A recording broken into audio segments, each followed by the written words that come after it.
سجدے میں سر کٹا کے بھی محوے کلام ہے، سجدے میں سر کٹا کے بھی محوے کلام ہے، نو کے سنا پہ عشق علیہ السلام ہے، نو کے سنا پہ عشق علیہ السلام ہے،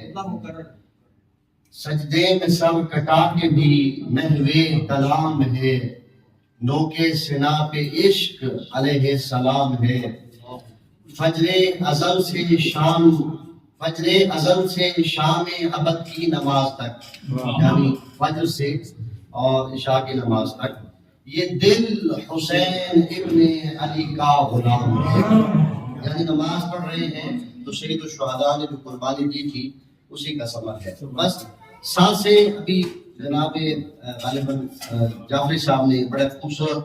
شعر یہاں پڑھا ہے، اور میں درخواست کروں گا کہ بعد میں مجھے بھی عطا کریں گے تاکہ مجالس میں میں اسے کچھ اس سے ملتا جلتا ہے کہ سانسیں رکی ہوئی ہیں زمان و مکان کی، سانسیں رکی ہوئی ہیں زمان و مکان کی، بنت علی خطیب ہے دربار شام ہے۔ کیونکہ میں نے تعلیم کا بس آخری جملہ کہہ کے میں چھوڑ رہا ہوں، پڑھا ہے کہ جب سیدہ ام المصائب جبل الصبر حضرت بی بی زینب سلام اللہ علیہ نے خطبہ دیا اور فرمایا اسکتوا یا اہل الکوفہ، کہ کوفہ کے لوگوں خاموش ہو جاؤ۔ تو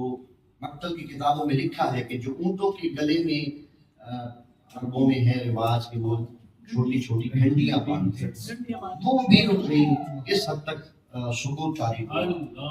اور یہ چونکہ عمار یاسر صاحب کا شعر ہے تو عمار اہل بیت محمد پہ ہے درود، عمار اہل بیت محمد پہ ہے درود، اصحاب مصطفیٰ پہ ہمارا سلام ہے۔